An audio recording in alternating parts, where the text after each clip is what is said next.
Hechos capítulo 2 es donde vamos a comenzar en esta noche. El libro de Hechos capítulo 2, las porciones de escrituras muy comunes, y utilizando los principios que hemos aprendido durante la conferencia, vamos a extraer unos principios que quizás no hayamos visto antes.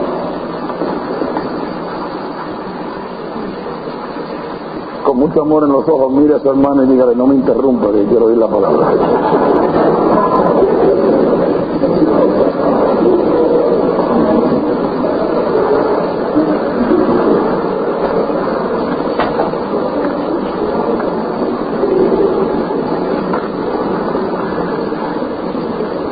Relaciones es la llave para desatar nuevos niveles de potencial. Voy a repetir eso. Relaciones es la llave para desatar nuevos niveles de potencial en su vida. Transparencia, confianza, alianza son las palabras del momento en el reino de Dios. Yo quiero, como hemos hablado de la mentalidad apostólica y como hemos hablado de lo que es el mover presente, el énfasis de lo que Dios está haciendo ahora. Me gusta mucho como le dice el pastor, la suma de tu palabra es verdad. En otras palabras, el hecho de que Dios enfatice algo hoy no es para subestimar lo que dijo ayer. Es verdad que la revelación a veces destruye la previa interpretación de la palabra. No la palabra, pero a veces falsas interpretaciones o interpretaciones erróneas que puedan existir. Todo falso fundamento cae frente a la revelación fresca de la palabra. Pero para entender esta mentalidad apostólica tendríamos que ir más allá de lo que llamamos la restauración. Tendríamos que ir un poco más atrás que el tradicional, es más, un poco más atrás que el fundamentalista. Tendríamos que ir un poquito más profundo que el bautista.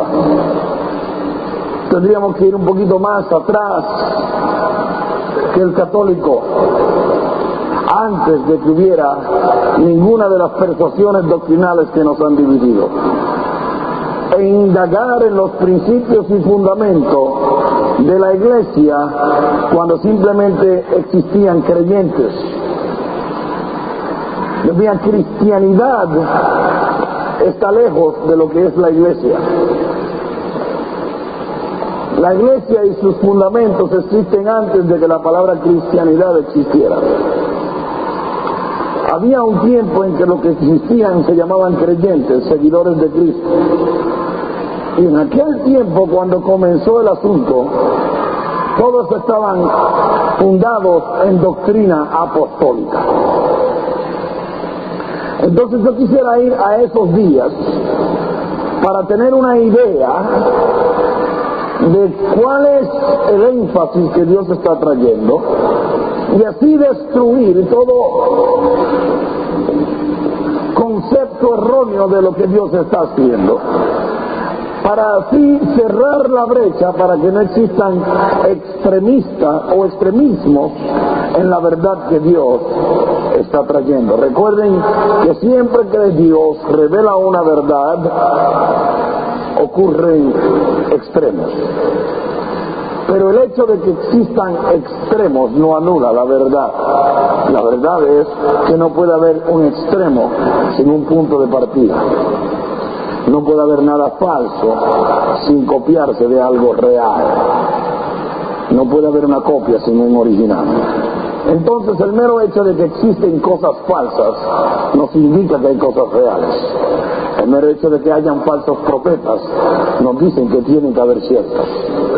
El mero hecho de que haya una doctrina falsa nos indica que debe haber alguna que es cierta. Amén. A nadie le dicen payaso si no le quedan los zapatos grandes.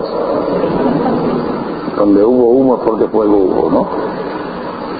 Hechos capítulo 2, ¿lo encontraron? Pues yo no, esperen por mí. Aquí está, verso 1. Cuando llegó el día del Pentecostés, estaban todos unánimes juntos. Y de repente vino del cielo un estruendo, como de un viento recio que soplaba, el cual llenó toda la casa donde estaban sentados. Y se les aparecieron lenguas repartidas como de fuego, asentándose sobre cada uno de ellos.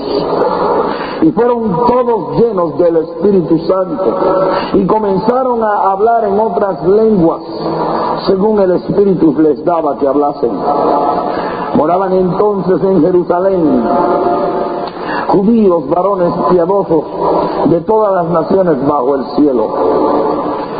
Y hecho este estruendo, se juntó la multitud, y estaban confusos porque cada uno les oía hablar en su propia lengua. Y estaban atónitos y maravillados, diciendo: mirad, ¿no son galileos todos estos los que hablan? ¿Cómo pues les oímos nosotros hablar cada uno en nuestra lengua en la que hemos nacido? Partos, metos, elamitas y los que habíamos en Mesopotamia, en Judea, Capadocia y en el Ponto y en el Asia, en Frigia y Pamfilia, Egipto y en regiones de África, más allá de Cirene, y romanos aquí residentes, tanto judíos como prosélitos. Cretenses, árabes, les oímos hablar en nuestras lenguas las maravillas de Dios. Y estaban todos atónitos y perplejos, diciéndose unos a los otros: ¿qué quiere decir esto? Mas otros, burlándose, decían: están llenos de mosto. Entonces Pedro, poniéndose en pie con los 11, alzó la voz y les habló diciendo: varones judíos y todos los que habitáis en Jerusalén, esto os sea notorio y oíd mis palabras, porque estos no están ebrios como vosotros suponéis, puesto que es la hora tercera del día. Mas esto es lo dicho por el profeta Joel: en los postreros días, dice Dios, derramaré de mi espíritu sobre toda carne, y vuestros hijos y vuestras hijas profetizarán, vuestros jóvenes verán visiones, vuestros ancianos soñarán sueños, y de cierto sobre mis siervos y sobre mis siervas en aquellos días derramaré de mi espíritu y profetizarán, y daré prodigios arriba en el cielo y señales abajo en la tierra, sangre, fuego y vapor de humo. El sol se convertirá en tinieblas y la luna en sangre antes que venga el día del Señor grande y manifiesto, y todo aquel que invocar el nombre del Señor será salvo. Varones israelitas, oíd estas palabras: Jesús Nazareno, varón aprobado por Dios entre vosotros con las maravillas, prodigios y señales que Dios hizo entre vosotros por medio de él, como vosotros mismos sabéis. A este, entregado por determinado consejo y anticipado conocimiento de Dios, prendisteis y matasteis por mano de inicuos, crucificándole. Verso 28, verso 36. Sepa pues certísimamente toda la casa de Israel que a este Jesús, a quien vosotros crucificáis, que Dios le ha hecho Señor y Cristo. Al oír esto, se compungieron de corazón y dijeron a Pedro y a los otros apóstoles: varones hermanos, ¿qué haremos? Pedro les dijo: arrepentíos y bautícense cada uno de vosotros en el nombre de Jesucristo para perdón de los pecados, y recibiréis el don del Espíritu Santo, porque para vosotros es la promesa, y para vuestros hijos y para todos los que están lejos, para cuantos el Señor nuestro Dios llamare. Y con otras muchas palabras testificaba y les exhortaba, diciendo: sed salvos de esta perversa generación. Así que los que recibieron su palabra fueron bautizados, y se añadieron aquel día como 3,000 personas. ¡Wow! ¡Wow! Y perseveraban en la doctrina de los apóstoles y en la comunión uno con otro, en el partimiento del pan y en las oraciones. Está bien hasta ahí. Aquí vemos un fundamento muy común, y vemos que el capítulo 2 trae 47 versos, más o menos, ¿no? 47 versos. Sin embargo, él expresó todo lo que tenía que expresar acerca de la plenitud del Espíritu en 4 versos. Voy a repetir eso.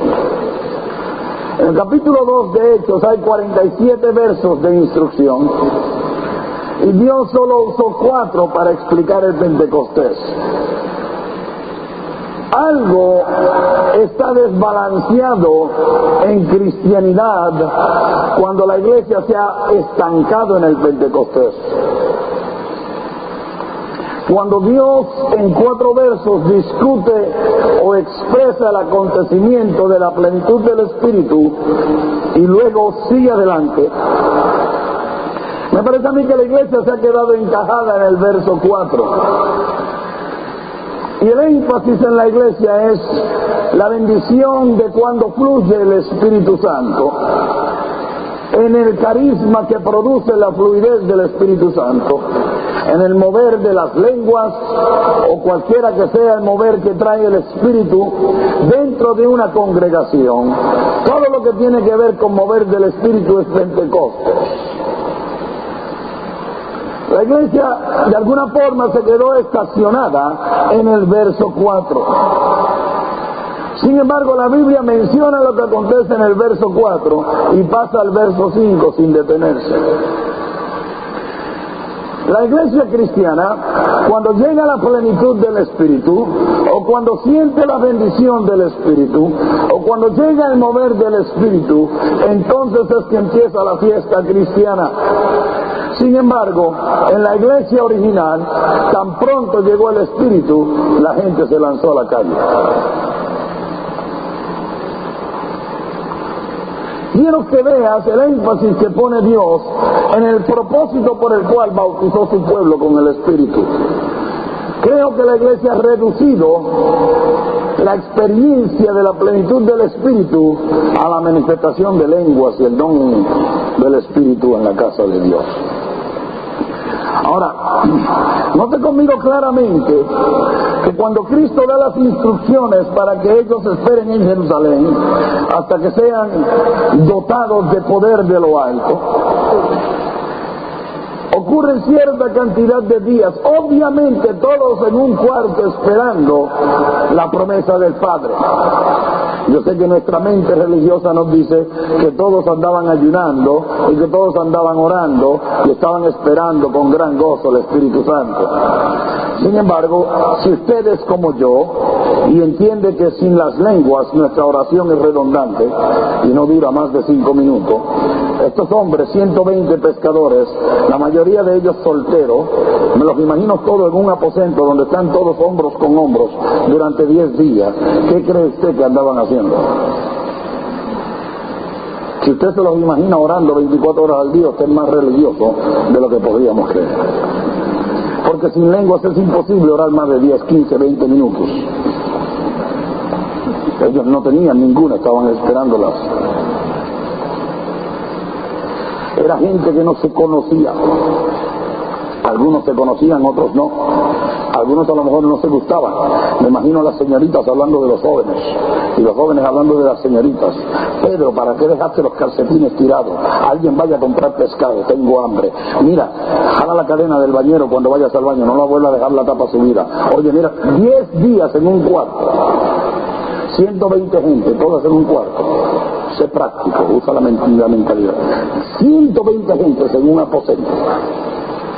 Bueno, ¿quién va a salir a comprar el pescado? Bueno, pues yo no tengo. Bueno, pues tú no andabas con Cristo, multiplica los panes.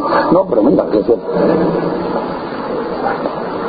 10 días, gente tratando de conocerse. Me imagino que después de los 3 o 4 días, ya todo el mundo había descubierto todas las fallas de todo el mundo. Para el 5.º día ya se andaban odiando como nunca. Oye, huele a cerillo, mira, no te has bañado, vete, métete tú. Voy yo primero, no, yo segundo, ayer tú fuiste primero, no, yo tercero. 120 gente en un aposento, 10 días. No, nosotros tenemos esta fotografía de... ¡Aleluya! 10 días esperando la promesa. Yeah, right.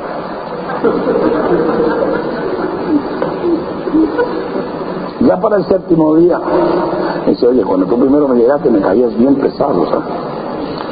Dime, ¿cómo fue que tú conociste a Jesús? Y empieza a existir o a tejerse una comunidad. Empieza a haber una interacción entre los discípulos. Empiezan a conocerse y a formarse uno. Y cuando ese ambiente está formado, entonces viene la promesa.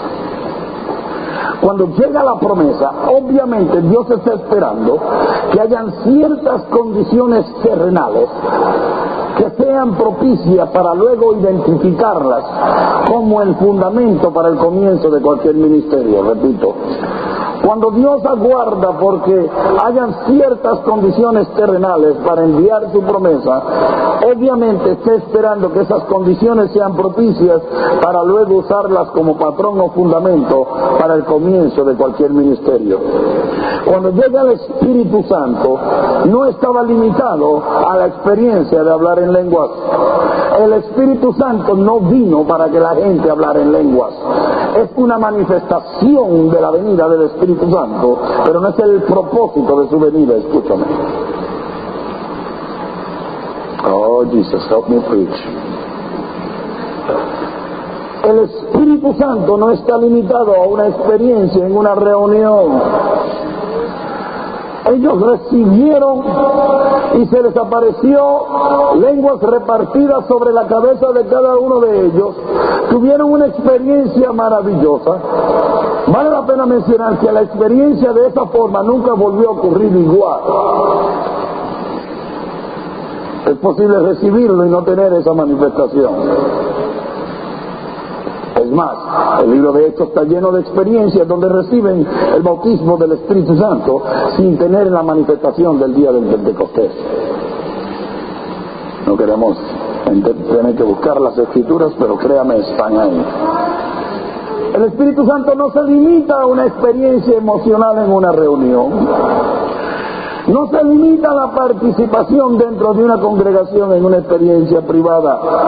Es más, hay miles de creyentes que hablan en lengua y no tienen ningún tipo de precisión, tienen una vida atada y son muy religiosos en su proceder, aunque están llenos del Espíritu. O sea que en la plenitud del Espíritu, su propósito no es simplemente, no está reducido o limitado a una experiencia en una congregación.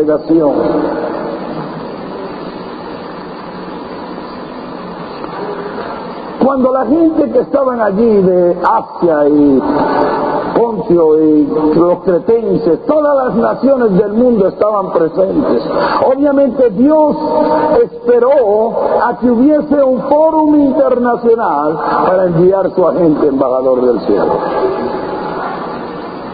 Dios esperó a que hubiera un fórum internacional para enviar su Espíritu.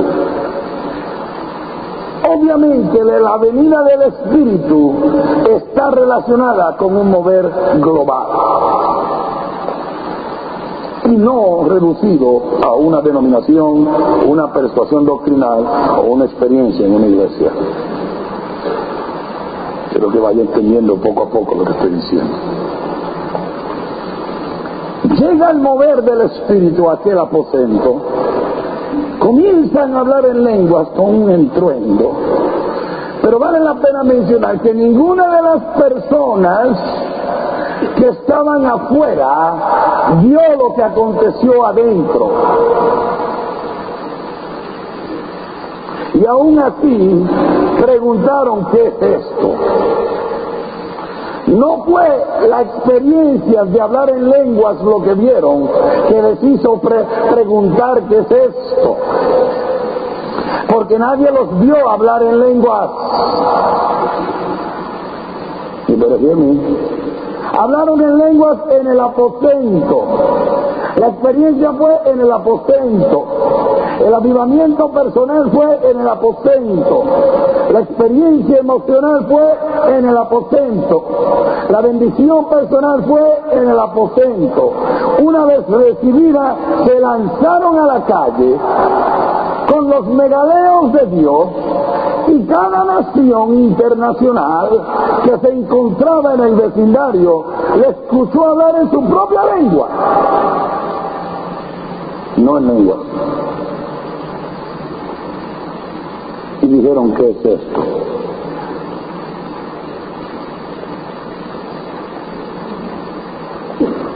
África los oyó hablar en africano, Asia en su lenguaje, Oriente en su lenguaje, Rusia en su lenguaje. Les oyeron hablar en sus propias lenguas. Veamos. Verso 7, y estaban atónitos, maravillados, diciendo, mirad, ¿no son estos de Tijuana todos los que están hablando? Entonces, ¿cómo les oímos hablar en inglés y en africano, en la lengua en que hemos nacido nosotros? Cuando preguntaron qué es esto, no estaban preguntando qué es este avivamiento pentecostal. Estaban viendo a una persona de Tijuana operando en una cultura y en una dimensión más allá de los límites de su cultura. Y para eso, señores, es el propósito del Espíritu Santo, para extralimitarte más allá de los límites que pone tu nación. Oh, aleluya, help me preach. El Espíritu Santo viene para lanzarte más allá de los límites de tu nación. Viene en un foro internacional a bautizarnos en un solo cuerpo global. La acción fue afuera, la experiencia fue una declaración global, galileos comunicando los megaleos, las maravillas de Dios en idiomas internacionales. Vamos a olvidarnos si hablaron africano, si hablaron ruso, y vamos a entender que lo que el escritor nos está diciendo es que su declaración, la iglesia galilea, tenía una declaración entendida por cualquier nación. Tenía una influencia aplicable y relativa a cualquier nación global. Podían comunicar el evangelio efectivamente en cualquier nación. Era una iglesia con una póliza foránea, no introvertida. No era una iglesia introvertida de cultos privados, era una iglesia con mentalidad apostólica. Quiero que vaya entendiéndolo.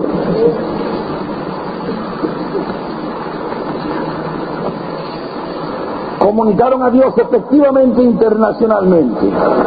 Una iglesia con una visión foránea, donde todo su esfuerzo era para dar hacia afuera, escucha. Tenían una motivación externa, no interna. La gente se queda atónita porque los galileos eran un pueblito de donde supuestamente la limitación cultural, la limitación económica, la limitación educacional no podría permitir que un galileo hiciera gran cosa fuera de Galilea. Y ellos estaban atónitos porque comunicaron a Dios efectivamente a todas las naciones presentes. Para eso es la plenitud del Espíritu, para llevarnos más allá de los límites culturales, para hacer lo que sin Él no podríamos hacer, para hacer la vaca en el cable cantando como un pajarito. Aquello que te lleva más allá de tu habilidad, aquello que rompe las intimidaciones de tu vida, aquello que rompe las limitaciones financieras de tu país, aquello que te hace pensar que tú puedes bendecir a África a pesar de la devaluación del dólar. Aquello que te extralimita, que viene para llevarte más allá. Ahora escucha, Pedro, tratando de defender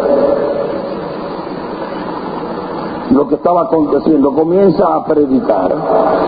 Vale la pena decir un poquito acerca de Pedro para que entienda que esto es el primer mensaje que Dios da a la iglesia, y lo da a través de una persona que normalmente sería la última que escogeríamos nosotros para darlo. Pedro era peleón, tenía mal humor, era rápido para meter la pata cada vez que abría la boca. Antes de ser salvo hablaba malísimo y era un borrachón. Ese era Pedro. Pedro tenía menos escuelas que los demás, o sea, tenía 2 o 3 sentidos trabajando arriba. El gran apóstol Pedro, ya me las arreglaré con él cuando las vea. Digo todo esto para decirte que la sabiduría con la cual predica el primer mensaje, extrayendo principios del Antiguo Testamento, es obvio que no era nada de Pedro y era todo Dios. Y comienza a decir, estos señores que ustedes están viendo, en el verso 14 dice, poniéndose de pie, le dice, oír y sean notorios estas palabras. Comienza el verso 15, porque esta gente no está ebria, como ustedes suponen, porque son las 9 de la mañana. Verso 16 dice, esto es aquello dicho por el profeta Joel, y arranca 700 años latente de una profecía, y arranca el manto futurístico, y dice, hoy vamos a establecer lo que dijo aquel hace 700 años y se acabó. Estaba 50% equivocado y Dios lo puso en la Biblia de todas maneras. El que sabe cuestión de escatología sabe que el 50% de su decreto estaba erróneo. Pero decretó con una fe de que aquello que está vagando, aquello que está latente en los aires, esa profecía que aún falta por cumplirse, una generación sobre la cual se derrame el Espíritu Santo y comiencen a profetizar, y comiencen a tener sueños, y comiencen a tener visiones, más allá de lo que es una iglesia local, comiencen a extralimitarse. Una generación profética es el estilo de los últimos días, eso dijo Pedro. Esto que tú ves es lo que profetizó Joel. Las muchachas van a profetizar, los niños van a profetizar, los ancianos van a tener sueños, los jóvenes van a tener visiones, las doncellas, y habla de todas las clases sociales, todos los géneros. Dice que la generación, básicamente lo que está describiendo es una generación profética. Está diciendo, los postreros días va a ser identificado por una generación profética. Y este es el comienzo de eso. Es lo que está diciendo Pedro. Esto es lo dicho por el profeta Joel. En los postreros días, ¿qué días? A nosotros, a los cuales nos han llegado los fines de los tiempos. Que como los principios ahora van funcionando según seguimos predicando. Pedro básicamente está diciendo, este es el estilo de vida de los últimos días. Luego sigue predicando y al final comienza a decir, sed salvo de esta perversa generación. O sea, el verso 40 dice, con otras muchas palabras les testificaba y les exhortaba diciendo. O sea, el mensaje fue mucho más largo, pero todo lo que dijo de ahí en adelante se puede resumir en este verso. Sed salvos de esta perversa generación. Sed salvos de esta perversa generación. O sea, comienza a decir, este es el estilo de vida que profetizó Joel, y les exhortaba que con ese estilo de vida fuesen salvos de la perversa generación. La palabra perversa es la palabra escolio, de donde sacamos la palabra escoliosis, torcida. Ayúdenme médicos a ver si no. Escolio, twisted, perverted. Escolios. Tiene que ver con torcida. No significa pecado en el extremo de decir que es una generación adúltera o pecaminosa o drogadicto o lo que sea, aunque todo eso es parte de eso. Pervertir es simplemente usar cosas con el uso incorrecto. Eso incluye hasta el matrimonio. Cuando usted usa el matrimonio incorrectamente, lo tiene pervertido. Cuando usted usa la iglesia incorrectamente, la pervierte. Cuando la posición que tienes como cantante en el ministerio de música tiene motivación incorrecta, lo pervertiste. Sed salvo de esta escoliosis generación, de este género escoliosis. ¿Cómo? Como dijo Joel, en los últimos días habrá una generación profética. O sea, yo le voy a demostrar hoy que ser apostólico y profético no es una opción en los últimos días. Y que sin ese estilo de vida no podemos prevalecer. Lo vamos a ver en toda la palabra. Dice, ser salvo de esta perversa generación. Aquí tenemos una fotografía del fundamento original de la iglesia.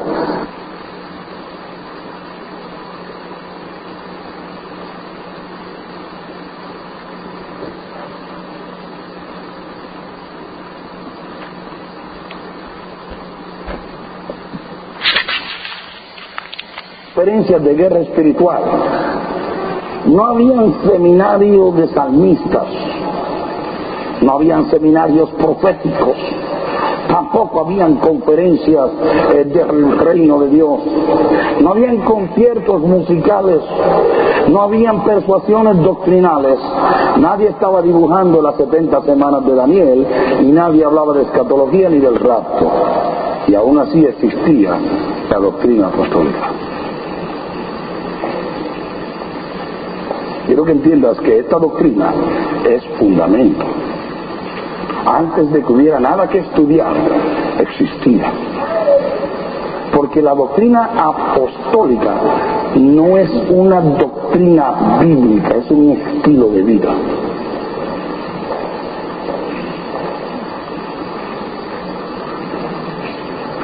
Es una postura mental, es una disposición espiritual. Es un stance towards life. Es una postura hacia la vida. Es una forma de ver las cosas. Es una mentalidad, es un fundamento. Es un principio que te mueve. Es sobre lo cual gira las facultades de tu decisión. La doctrina apostólica, la palabra doctrina es enseñanza, no tiene que ver con Biblia. Doctrina es una enseñanza, sea de la Biblia o sea secular, sigue siendo una doctrina. Queremos reducir todo a la Biblia. No había Biblia y había doctrina apostólica. No estaban usando el Antiguo Testamento, no habían escrito el Nuevo, no habían seminarios de institutos ni colegios bíblicos, y ellos estaban fundados y permanecieron en la doctrina apostólica. Esa doctrina es el estilo de vida de los últimos días. Oh, glory. Es una posición, un estado de ser, una actitud, una disposición espiritual. ¿Cuánto me están entendiendo? Todo en el Nuevo Testamento estaba dominado por una unción apostólica. Todo fue impartido por una mentalidad apostólica. Vamos un momento a 1 Corintios, marca Hechos 2 porque es nuestro texto para esta noche. Y vamos a la 1 Corintios. Usted me está entendiendo hasta esta hora. Quiero llevarlo de gloria en gloria para que entienda esto. 1 Corintios capítulo 4, ayer creo, no sé si fue ayer o esta mañana vimos algo sobre esto, pero no en este sentido. 1 Corintios capítulo 4, veamos aquí el ministerio apostólico real o verídico. Verso 10 dice, verso 9, perdón, porque según pienso, Dios nos ha exhibido a nosotros los apóstoles últimos. Hoy en día, lamentablemente, si tú tiras una piedra a una congregación y no le das un apóstol, le vas a dar un profeta.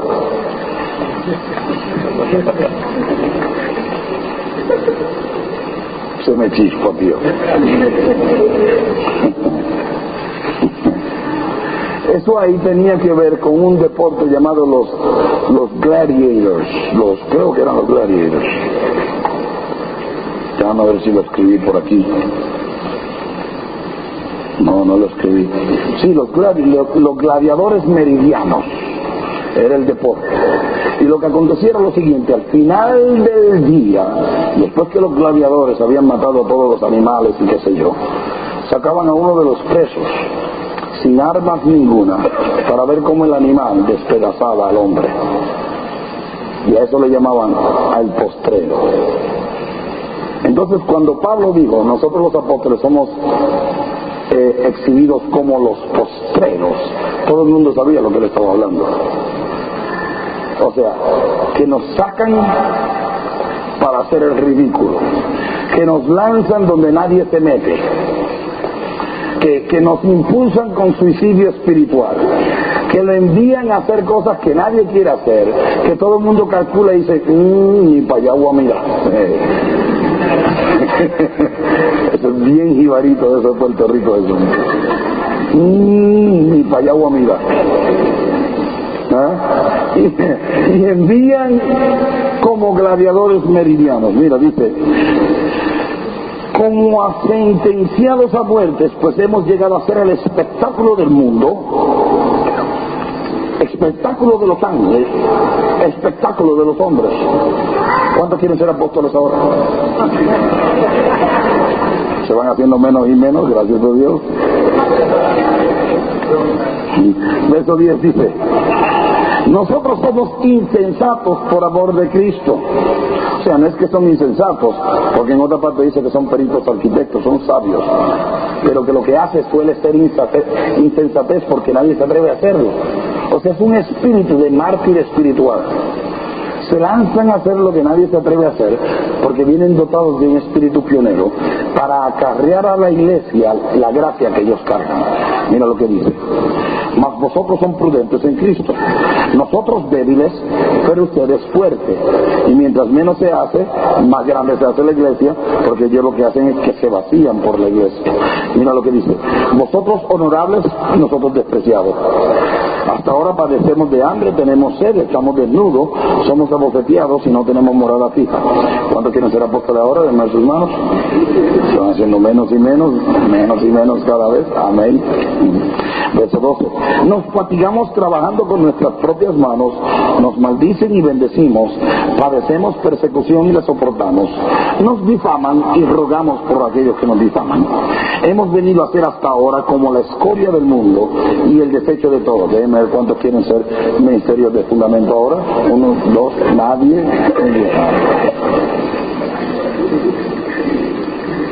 Hay muchos llamando las cosas que no son como si lo fueran, ¿no? Verso 14 dice, no escribo esto para avergonzarlos, sino para amonestarles, como a hijos míos amados, porque aunque tengáis 10,000 años o maestros en Cristo, no vas a tener muchos padres, pues en Cristo Jesús yo los engendré por medio de la palabra que predico. Te fijas, mucha gente considera el padre espiritual la persona que te llevó a los pies de Cristo. Escucha, padre no es el que se acuesta con tu mamá, padre es el que te cría. Padre es el que te engendra cuando tú necesitas ayuda. Padre es el que te hace prevalecer en los tiempos de crisis por lo que predicas. Padre es aquello que define el vocabulario de tu mensaje. Padre es aquello que define la cultura de tu iglesia. Padre es el fundamento sobre el cual tú te paras cuando tú fluyes en tu ministerio, porque proviene de alguien que te está alimentando. Ese es tu papá.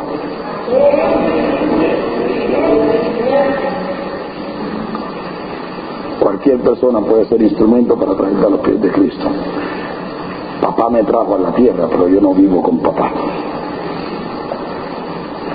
Yo sé que estoy pisando en callos religiosos, pero no lo hace. El padre biológico no es el que estamos buscando, sino el que te cría.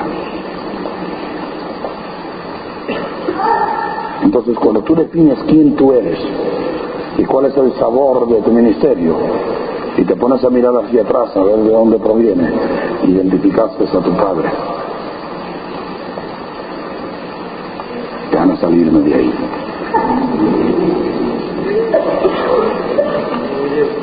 Porque aunque tengas 1000 maestros en la iglesia, no tienes muchos padres. Pues en Cristo Jesús yo os engendré por el Evangelio. Por tanto te ruego, ay Dios quisiera que ese verso nunca hubiera existido. Dígalo todo el mundo. ¿Cómo es posible que se atreva a decir que imite todo lo que acabamos de leer? ¿Lo puso en la Biblia o no lo puso?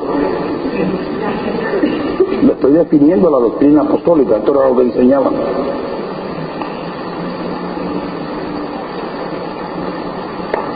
¿Te estás escuchando esto? Un estilo de vida que lo da todo por el Evangelio. Es una mentalidad apostólica. Una gente que vive más allá de la zona de confort. Mira lo que dice.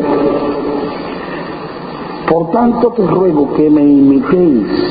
Verso 17 dice: por esto mismo te he enviado a Timoteo, que es mi hijo amado, fiel en el Señor, el cual te va a recordar de mi mensaje, no, de mi estilo de vida. O sea, que lo que él enviaba a la iglesia no era una persona que supiera predicar, sino alguien que pudiera impartir el mismo estilo de vida que él tenía. Y es lo mismo que estamos haciendo en este tiempo. Por eso yo exhorto a los jóvenes: no esté buscando brincar de iglesia en iglesia para ir a predicar en púlpitos en las iglesias, porque lo que se está viajando a través del globo son gente que imparten un estilo de vida. Lo que se queda aquí en esta iglesia cuando yo me vaya es la mentalidad que traigo.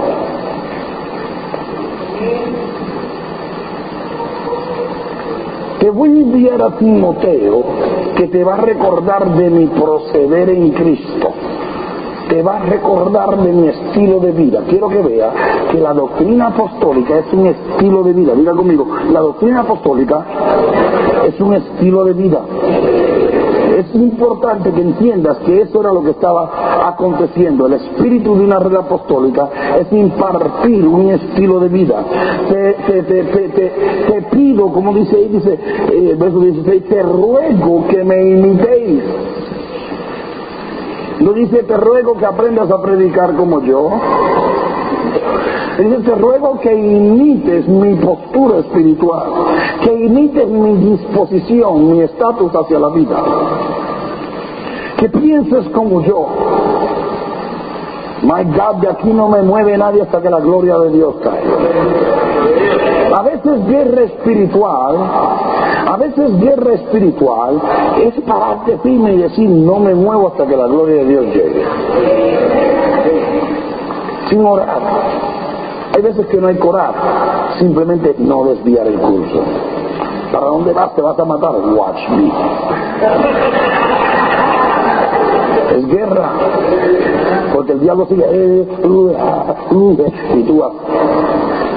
Cuando él ve que tú estás llegando, dice God, this guy's serious.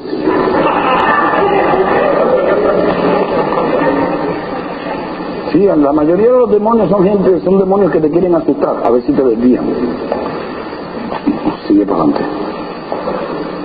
Tijuana, sigue para adelante. Un estilo de vida que no se doblega ante ninguna circunstancia. Una gente apostólica, definida, sabe lo que quiere y no se mueve hasta que lo consiga. Esto imitáis, te envío a Timoteo, que te va a impartir la misma mentalidad. Esta es la mentalidad que va a prevalecer en la última generación. Es la mentalidad del estilo de vida de los últimos días. Esta es la disposición que es requisito para prevalecer en la iglesia del siglo XXI. La palabra dice en Mateo 24 que el amor de muchos se enfriará, y a menos que no tenga una disposición como esta, tú también te enfriarás. Escucha, si es posible, hasta los elegidos se enfrían. Una disposición que no se doblega. Entonces, entendiendo que tenemos que vivir en medio de una sociedad que se está cayendo, demanda esta postura espiritual. ¿Cuántos me están entendiendo? No queremos decir que tengamos una cara ruda, sino un espíritu que no se mueve por circunstancias. Una gente fuerte. ¿Cuántos me están entendiendo? ¿Te fijas? Estos galileos reciben el Espíritu Santo. Hablaron en lengua. Y salieron para afuera. Aleluya. What's your name, boy? Y allá vinieron en portugués. ¿Cómo se unome? Y hablaron en portugués, hablaron en español, hablaron en inglés. Salieron a ministrar los megaleos de Dios en las naciones. Lo primero que hicieron fue que fueron y vendieron todas sus casas.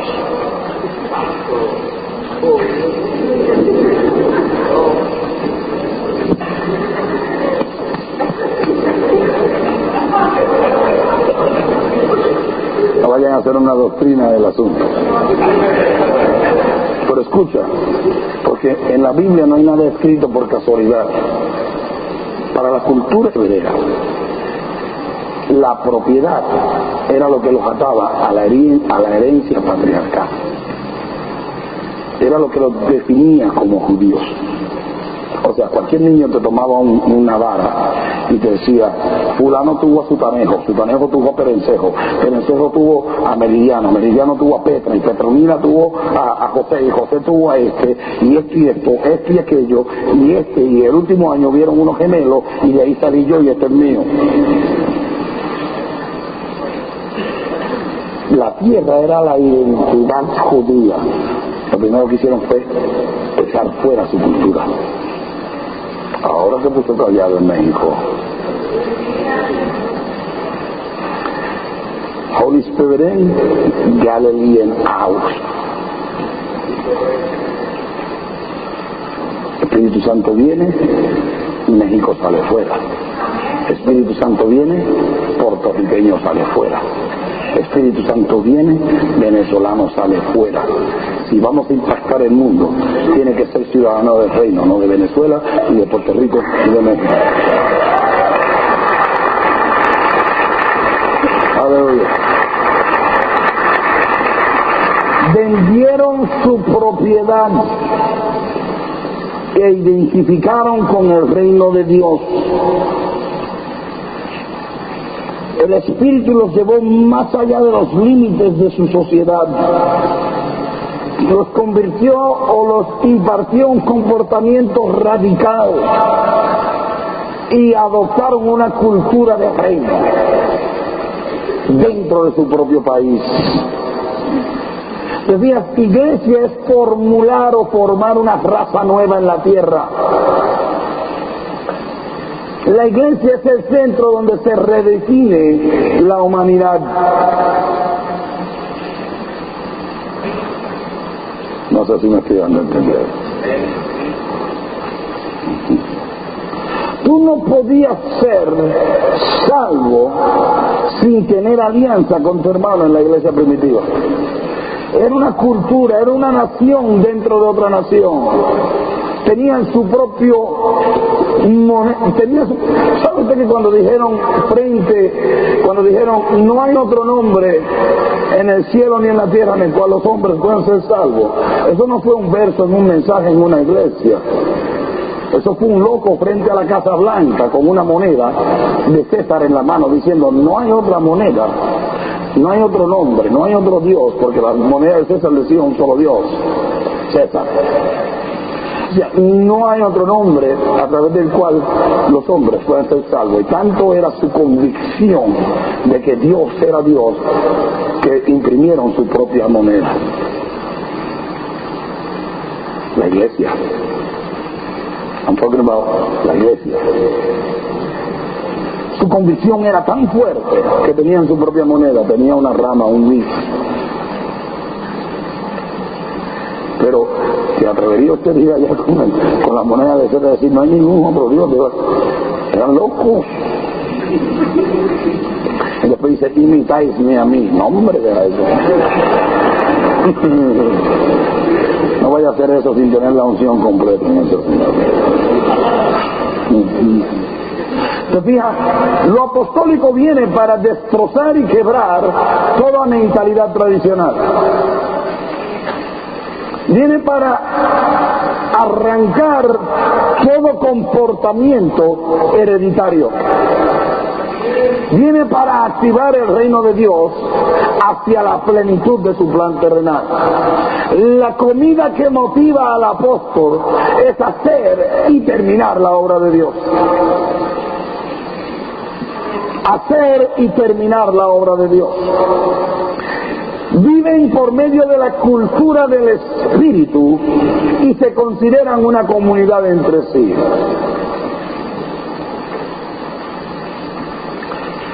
Cuando Pedro comienza a decir sobre los megaleos de Dios,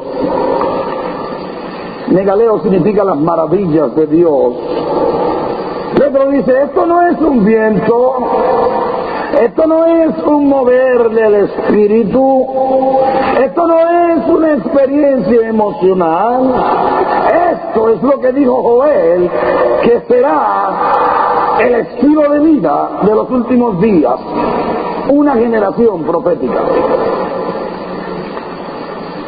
una unción internacional, algo que te lleva más allá de los límites culturales, más allá de los límites económicos, más allá de los límites legislativos de tu propio país, donde desde un país pequeño en medio del Caribe se puede bendecir naciones que son 1000 veces más grandes que el país por causa de la mentalidad de la gente que lo está haciendo, no por la economía del país. Es la mentalidad la que te lleva a hacer cosas más grandes. La palabra dice, Dios es capaz de hacer cosas mayores a las que tú te imaginas. Me acuerdo cuando yo nací de nuevo, yo dije, Elizabeth, eso quiere decir, porque mi esposa y yo nacimos el mismo día, eso siempre hablábamos, ¿no? Y decía, Elizabeth, eso quiere decir que si yo pienso así, Dios hace así. Entonces yo decía, pues yo voy a pensar bien grande, para que él se vea obligado a ser un poco más grande que lo que yo pensé.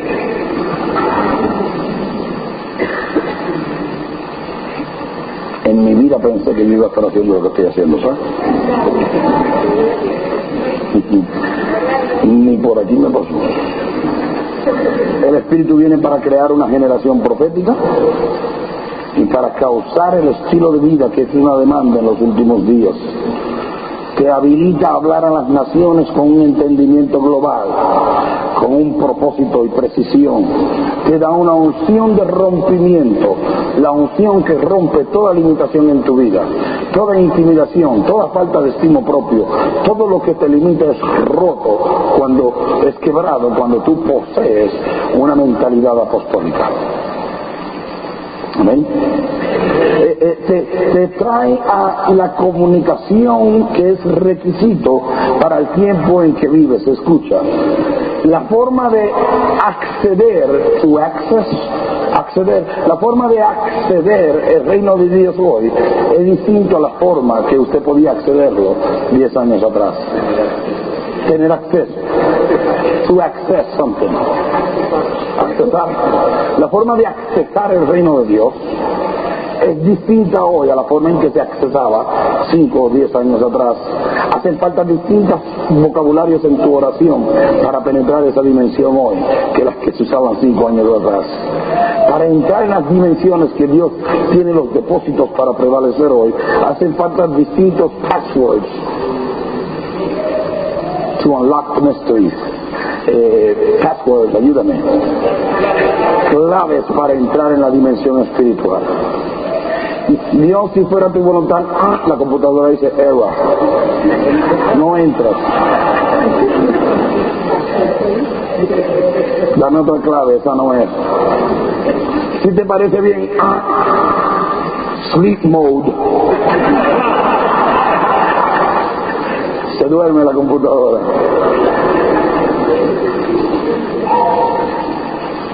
No funciona, diga, no funciona.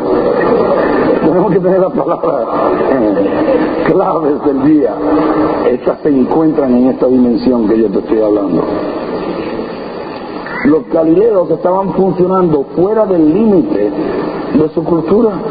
Vendieron sus casas, hablaron en francés, estaban hablando elocuentemente las maravillas de Dios, pero no eran galileos.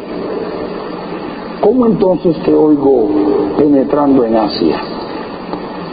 Pero no eras de Tijuana. ¿Y cómo andas metido en Rusia?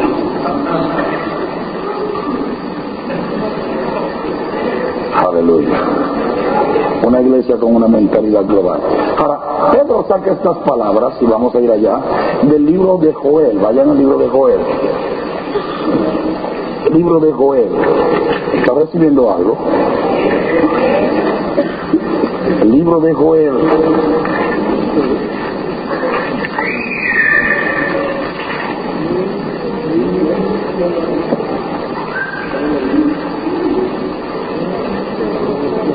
El libro del pastor.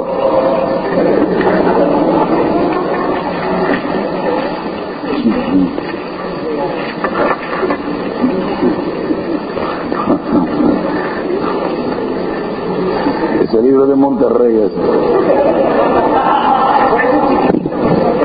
Solo tiene. Ella dice que por eso tiene 2 páginas.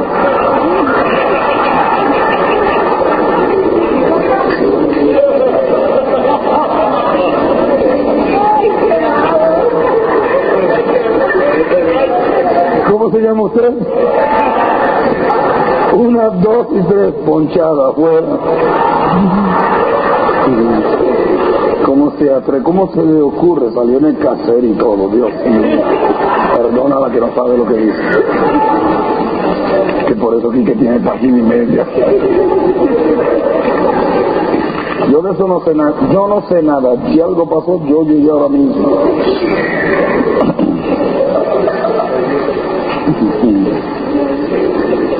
Si usted no sabe por qué no estamos riendo, es indicativo de que usted no estaba aquí desde el domingo. Así que compre todos los cassettes. En su casa, cuando llegue el cassette número 7, se va a reír igual que nosotros. En Joel es de donde Pedro extrae su mensaje. Pero Joel profetiza, ustedes conocen la profecía, Joel 2:28, profetiza sobre los últimos días que el Espíritu va a derramarse sobre toda carne, lo mismo que dijo Pedro en Hechos 2. Pero yo lo que quiero traerte a la luz es qué motiva a Joel profetizar. Te fijas, en el libro de Joel, cuando usted comienza a ver el capítulo 1, está la devastación de la oruga y el saltón, el revoltón, la langosta. Hay una devastación nacional, hay una crisis devastadora. Toda la productividad había ya cesado, había pérdida, había hambre, había sed, había una invasión del enemigo, había tristeza, había calamidad, no había seguridad en la nación. Y escúchame, porque estos son principios proféticos que también inspiran a la gente a profetizar hoy. Este tipo de condición de la nación que le rodeaba lo inspira a profetizar sobre otro tiempo donde las condiciones iban a ser similares.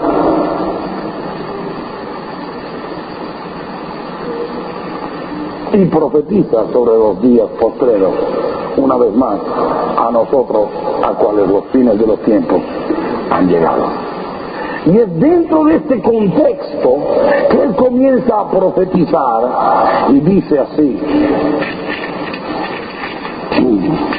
y después de esto derramaré mi espíritu sobre toda carne, verso 28, capítulo 2, y profetizarán vuestros hijos, vuestras hijas, vuestros ancianos soñarán sueños, y los jóvenes verán visiones, y también sobre los siervos, siervas derramaré mi espíritu en aquellos días, refiriéndose a los días presentes, y daré prodigios en el cielo.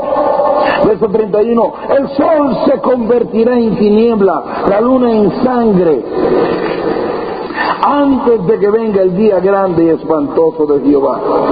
Y todo aquel que invocar el nombre de Jehová será salvo.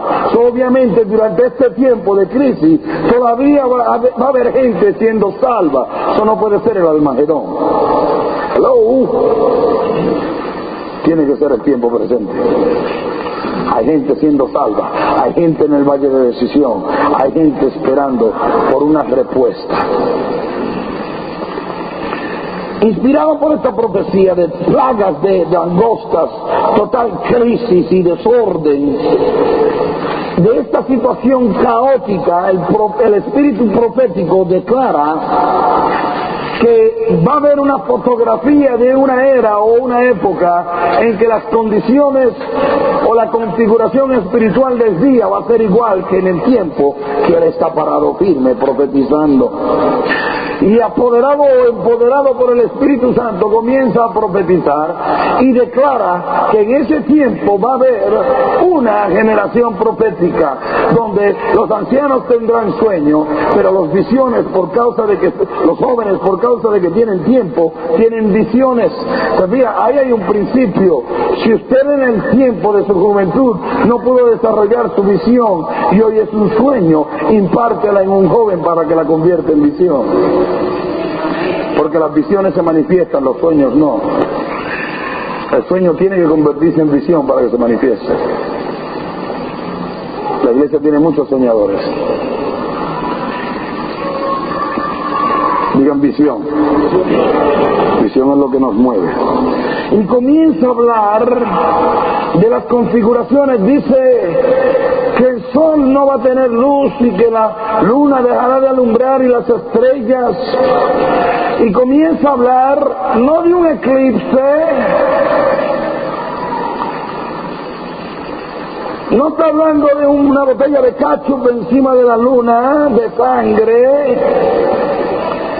Fíjate, en el Antiguo Testamento las normas de guía eran las luces celestiales. Los hombres de Dios y no de Dios se guiaban por las estrellas. Eran guías para señalar el día, la noche, la distancia, las épocas y las temporadas. Las luces, las lumbreras celestiales tenían que ver con las señales del tiempo. Y